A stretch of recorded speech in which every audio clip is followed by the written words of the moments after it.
Hey everybody, I'm a hot ratchet mess right now, but I was typing out a post to put on my wall, and I don't know, if it was just like impersonal or what, but I just couldn't get my words right, or I don't know, I wasn't happy with it. So I'm making a video instead, and we're gonna see how this goes, but I just wanted to kind of let you in on the, I don't know, some stuff I've been going through lately, and maybe I can get some prayers. Any and all will be appreciated. As a lot of you know, I've been addiction free from heroin for since 2012, August of 2012, and I've been out of court-ordered treatment / prison. I don't know. I had a DOC number, but it wasn't prison. A lot of you know about that too, but I've been out of there for, it will be 2 years in September. December. And I was gone for 21 months, and it did me good. I needed a break from all of that. But while I was gone, I unfortunately lost my father to lung cancer. And one of my character defects is blaming, but I'm not blaming. But when I got out, dealing with my dad's death, I don't think I really even did. I remember one day I was at my mom's, and I had to go into her room for something, into my dad's closet.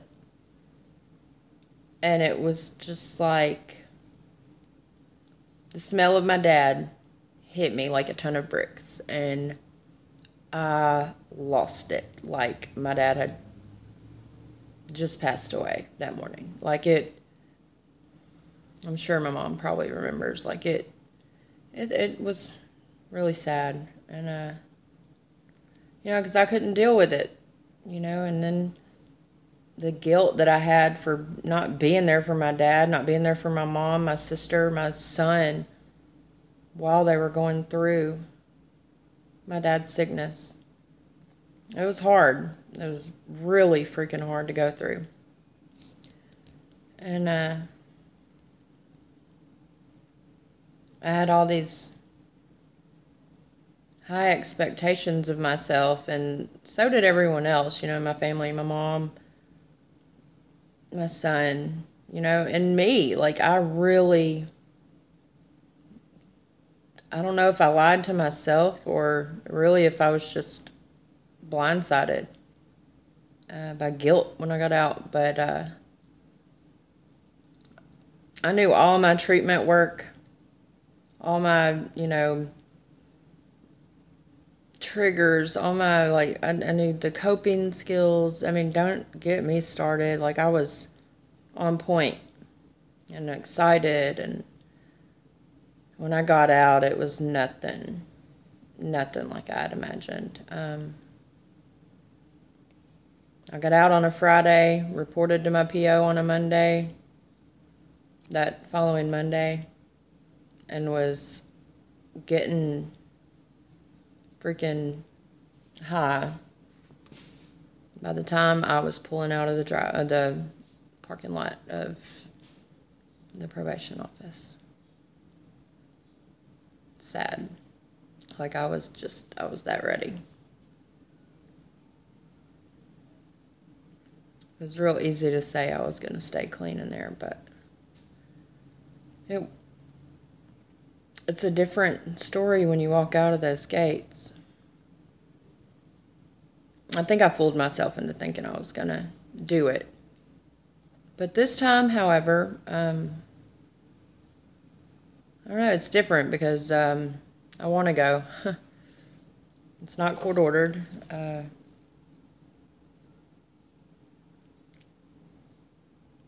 And I've OD'd on heroin twice in the last month. I didn't even do that when I was in, like, hardcore addiction to heroin. I'll get you back later. Somebody's here. Okay, I'm back. It didn't even turn out to be anything, but,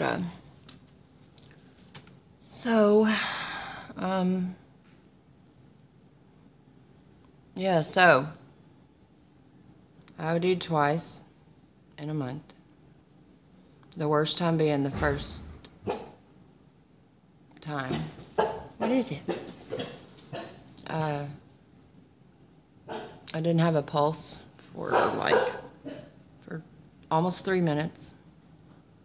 No pulse. And had a real deal near-death experience. Felt like I was climbing and I couldn't get to the top of whatever it was I was climbing. I don't know the texture of it. I just know I was climbing towards a light, and I came to. And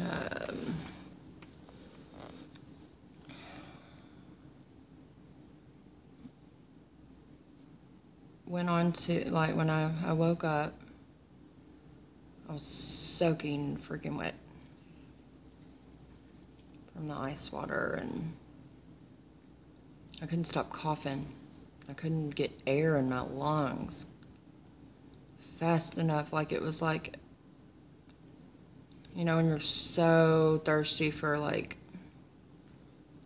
just cold freaking water, and it's like, you're like, damn, am I gonna, you know, you don't think you're gonna get enough freaking water ever.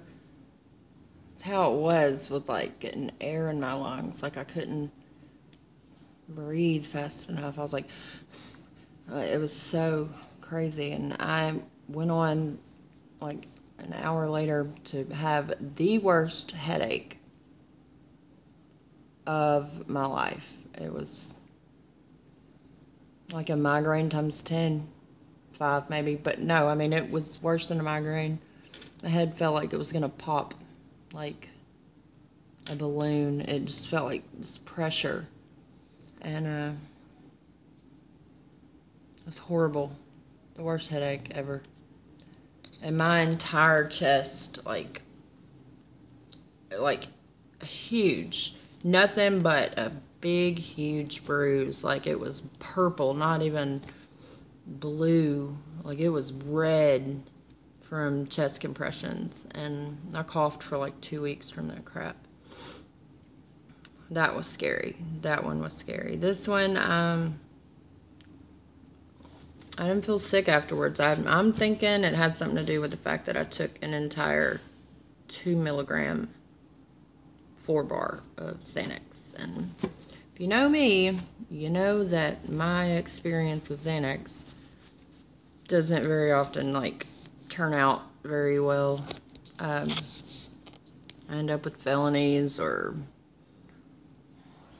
loss of pulse, cops and ambulances and shit. But,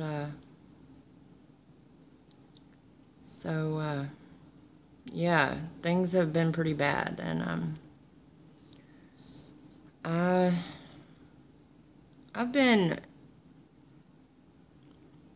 I've maintained with my newfound addiction. Us addicts, if you don't know, will replace addictions, and I did. And at first, I actually even claimed to be sober because I wasn't on heroin. that meant I was sober because I didn't have a problem with meth. I wasn't addicted to meth. So,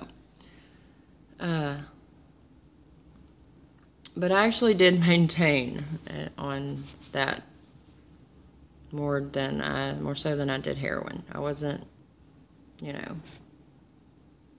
out getting, a couple felonies or anything like I did with opiates. But the circle of people that, for some reason, that drug, I don't know if it turns people like that or if it attracts ones that are already pretty shady. I don't know. But it's a shady bunch of folks.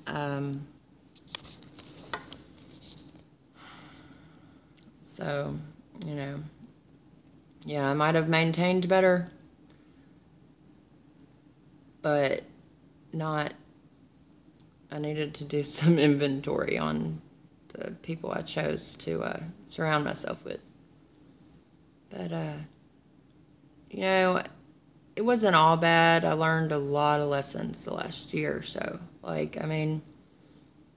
been technically homeless for about 8 or 9 months, maybe less. I don't know, maybe a little more. But all in all, it's taught me so much.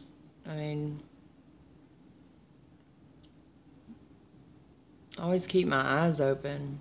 I used to just never really take much in. I sit back and watch so much nowadays, and I see so much more. Makes me wonder what the hell I'd really missed, before. But,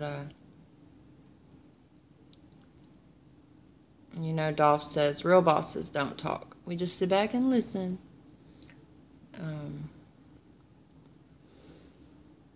But I've always been such a pushover my entire life, and I don't know why. I'm just not wired to be an asshole, I guess. I don't know. I trust too easy, but not a fighter.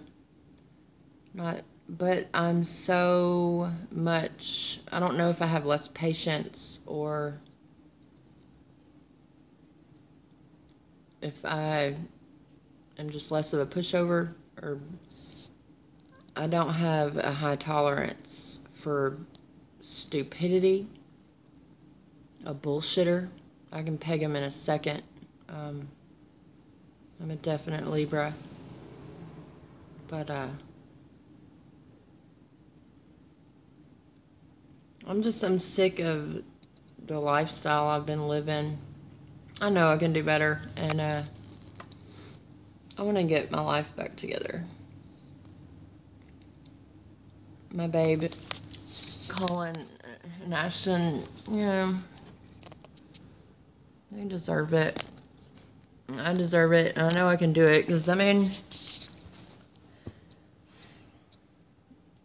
haven't always been just, super screwed up. I actually have a brain and had my shit together at one time. I think that's why I was such a disappointment to my mom and dad, just because I had a lot of potential, and I don't know what happened. Addictions really ruined my life, and if anyone knows me and my stance on our country and insurance and all that stuff, it's bullshit, because I don't know, we're the richest country on the planet, and I briefly lived in Canada.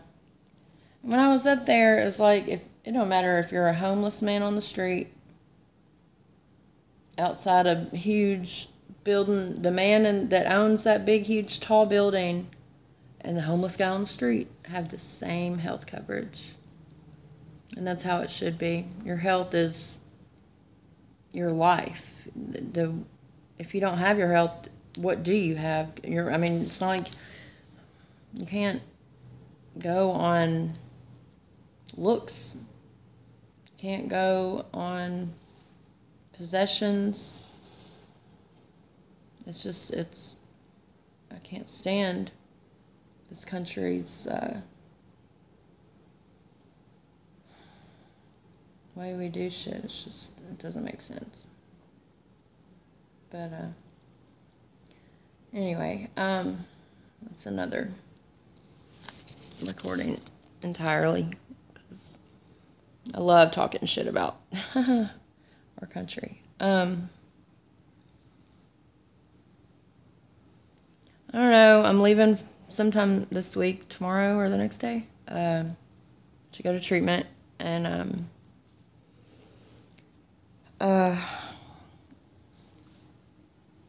please keep me in your prayers. That would be awesome. I'm gonna do this.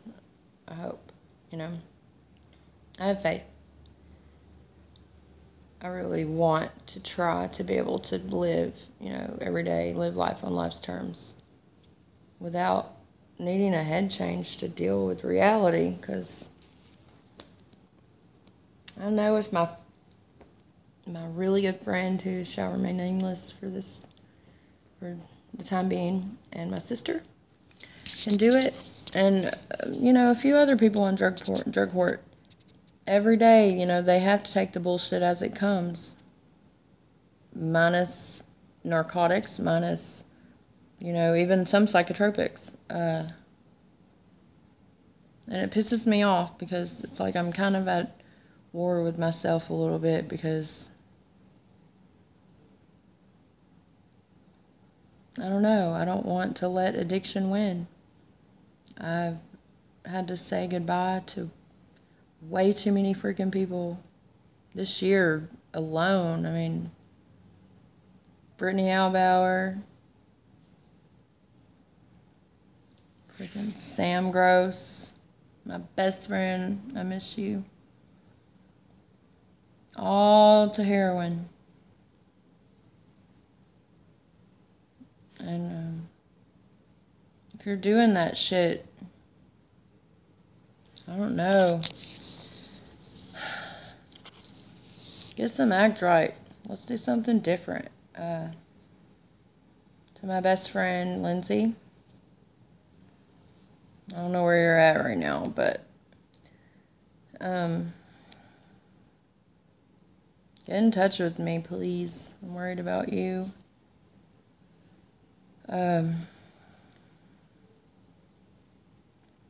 Yeah, dude, if I want it, we could go together. I don't know. Our kids need us, dude. I love you so much. You're my best friend, throughout our addictions. I've